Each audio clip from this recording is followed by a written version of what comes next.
बांग्लादेश के एक अखबार आमार देश में इस्कॉन को टारगेट किया गया।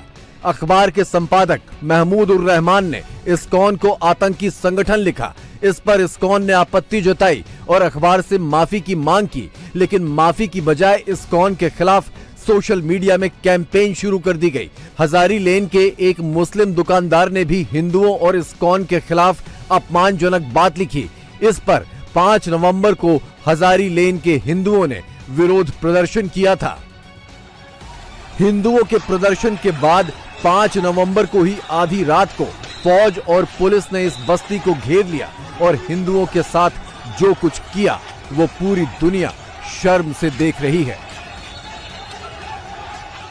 हमने ये भी देखा कि जो पुलिस जो हिंदू इलाकों में जाकर सबसे पहले वो सीसीटीवी को कैमरे को तोड़ रहे हैं। तो ये सारे वीडियोस तथ्य हमारे पास उपलब्ध है। अब बताइए, एक पुलिस और आर्मी को सीसीटीवी कैमरे को तोड़ने की क्यों आवश्यकता पड़ गई? अगर वो कोई तथ्य या कोई गलत कार्य करने जा रहे हैं तभी तो वो तोड़ रहे थे ना। जो हिंदू अभी तक सोचते थे कि अगर उन्मादी भीड़ जब अटैक करेगी तो हम लोग पुलिस स्टेशन में फ़ोन करेंगे, आर्मी की सहायता मांगेंगे, जो आर्मी की तरफ देखते थे, अब रक्षक ही भक्षक बन गए हैं। तो ये स्थिति बहुत ही भयानक है।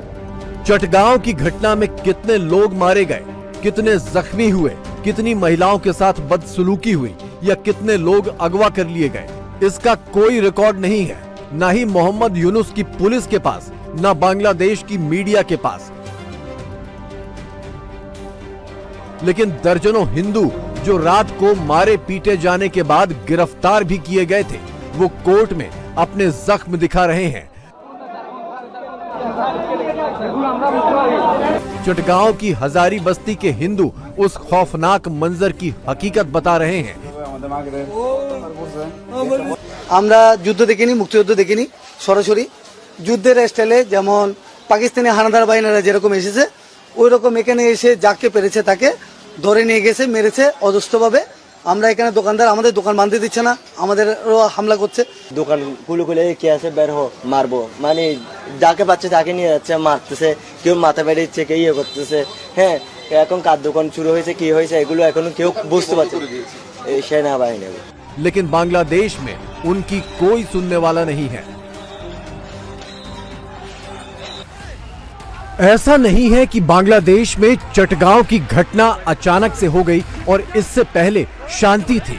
अक्टूबर के आखिरी हफ्ते में फरीदपुर में एक हिंदू लड़के हृदयपाल को इस्लाम की निंदा के आरोप में भीड़ ने घेर लिया था। पीट पीट कर मार डालने की तैयारी हो गई थी। पुलिस ने कट्टरपंथियों के चंगुल से उसे निकाल तो लिया, लेकिन एक आतंकी की तरह आंखों पर पट्टी बांधकर उसे ले जाया गया और इस दौरान भीड़ उसे पीटती भी रही। हृदयपाल का क्या हुआ किसी को नहीं पता। वीडियो देखकर बहुत ही हमको दुख हुआ। तो ज़रूर इसका विरोध हर हिंदू ने करना चाहिए कि और हमारा धर्म जो है कभी भी इस प्रकार से दूसरे धर्म के प्रति हिंसाचार सिखाता नहीं है। तो ये हमको क्यों झेलना पड़ रहा है, इसके बारे में हमको ज़रूर हम सब ने इसके बारे में सोचना चाहिए, इकट्ठा आना चाहिए। और इस्कॉन के साथ ऐसा हो रहा है तो बहुत ही दुख हो रहा है। तख्ता पलट से पहले भी बांग्लादेश में हिंदुओं के खिलाफ टारगेटेड हिंसा चल रही थी, लेकिन यूनुस सरकार के आने के बाद तो जैसे हिंदुओं का वजूद मिटा देने का ऑपरेशन शुरू हो गया। इसकी वजह भी है, मोहम्मद यूनुस ने एक के बाद एक सारे कट्टरपंथी संगठनों से पाबंदी हटा ली। जमाते इस्लामी से बैन हटाया, इसके स्टूडेंट विंग शिविर से बैन हटाया, कट्टरपंथी संगठन हिजबुत तहरीर से बैन हटाया, अंसारुल्लाह बांग्ला से भी बैन हटाया और हिफाजते इस्लाम जैसे कट्टरपंथियों को खुली छूट दे दी। देखिए, किसी भी स्थान पर जहां पर कट्टरपंथी हैं वो स्थितियां अच्छी नहीं हैं और बांग्लादेश में भी जिस तरीके की वीडियो और मैसेज मिल रहे हैं वो ठीक नहीं है और ये इंसानियत के नाम पर बिल्कुल भी अच्छा नहीं है। प्रत्येक व्यक्ति को मिलकर के प्रेम से रहना चाहिए। मजहब नहीं सिखाता आपस में बैर रखना। हम लोगों को अपने समुदाय के साथ प्रेम पूर्वक सबके साथ मिलकर के चलना चाहिए। लेकिन फिर भी हम अपनी भारत सरकार से भी निवेदन करेंगे कि वो भी स्थिति पर पैनी नजर रखें और अपने द्वारा इस तरीके का दबाव बनाएं जिससे किसी भी प्रकार से किसी भी संस्था या किसी भी हिंदू या सनातन धर्मी को किसी भी प्रकार की क्षति न पहुंचे। अगस्त सितंबर में बांग्लादेश में हिंदुओं पर नफरती हमले चरम पर थे। सितंबर से हिंदुओं ने हिंसा के खिलाफ एकजुट होकर आवाज उठानी शुरू की। राजधानी ढाका समेत तमाम हिंदू इलाकों में जुलूस निकाले जाने लगे। टारगेटेड हिंसा के खिलाफ हिंदुओं की आवाज दुनिया में सुनी जाने लगी। तो मोहम्मद यूनुस ने क्या क्या सफाइयां दी, ये भी याद रखना जरूरी है। यूनुस ने कहा कि हिंदुओं के खिलाफ हिंसा सांप्रदायिक नहीं है। यूनुस ने कहा कि हिंसा के मामले गिने चुने हैं। यूनुस ने कहा कि हिंसा को बढ़ा चढ़ा कर दिखाया जा रहा है। यूनुस ने भारतीय मीडिया पर प्रोपेगेंडा करने का भी आरोप लगाया। ये हिंदुओं के एकजुट विरोध का ही असर माना जा रहा है कि यूनुस से खुली छूट पाए कट्टरपंथी इस्लामिक संगठन बौखला गए और खुलेआम हिंदुओं को मिटा देने का फतवा निकाल रहे हैं।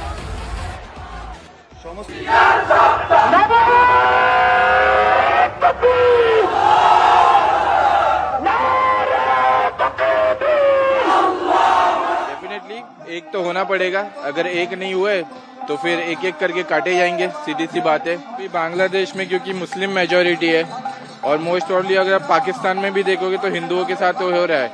भगवान की कृपा से अभी तक इस्कॉन के साथ वहाँ पे कुछ नहीं हुआ है, लेकिन बांग्लादेश में काफी डिवोटीज को मार दिया और ये पहली बार नहीं है। 2016 में भी हुआ था, 2021 में भी हुआ था। बट जाना और कट जाना क्या होता है, ये कोई बांग्लादेश के हिंदुओं से पूछे।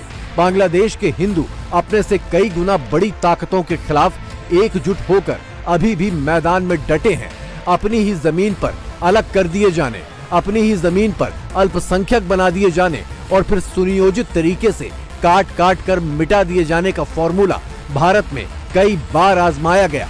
वो सिलसिला अभी भी जारी है। आपको याद रखना है, एक है तो सेफ है, एक है तो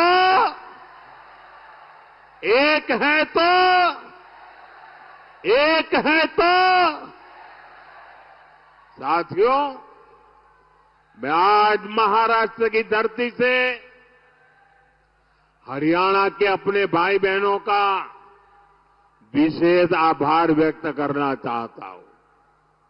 हरियाणा के लोगों ने सबसे पहले एक है तो सेफ है के मंत्र पर चलते हुए कांग्रेस की साजिश को नाकाम किया है। बटिए मत, बटे थे तो कटे थे। मैं इसीलिए बार बार कहता हूं, ये देश का इतिहास बताता है, बटे थे तो राम मंदिर का मान हमें छेड़ना पड़ा था। गांधारी की तरह आंखों पे पट्टी बांध करके हम जाति के नाम पर बटे हुए हैं, अपने स्वार्थों में बटे हुए हैं। तो बहन और भाइयों, कटने के सिवाय हमारी दूसरी नियति नहीं हो सकती है। बंटने और कटने का नतीजा देखिए। 1947 में पश्चिमी पाकिस्तान में हिंदू आबादी 14.5% के आसपास थी। आज सिर्फ 1.4% रह गई। 1947 में पश्चिमी पाकिस्तान में 1200 से ज्यादा हिंदू मंदिर थे। आज सिर्फ 22 बचे हैं। पूर्वी पाकिस्तान यानी आज के बांग्लादेश में 1951 में हिंदू आबादी 22% के करीब थी। बांग्लादेश का निर्माण होने के बाद 1974 में हिंदू आबादी 13.5% के आसपास रह गई। 1991 में 10.5%, 2011 में 8.5% और 2023 में हिंदू आबादी 7.5% के आसपास ही रह गई। बांग्लादेश में हिंदुओं की मजबूरी की एक और तस्वीर देखिए। गरीबी और कर्ज से तंग आकर एक हिंदू परिवार के बच्चे को कट्टरपंथियों ने दबाव देकर मुसलमान बना लिया। फिर माँ बाप को भी कर्ज उतारने का लालच देकर मुसलमान बनाने की कोशिश की गई। कट्टरपंथियों ने अपनी ये बेशर्मी सोशल मीडिया पर लाइव दिखाई। माँ बाप के चेहरे देखकर अंदाजा लगाइए कि बांग्लादेश के हिंदू किस कदर मजबूर हो चुके हैं।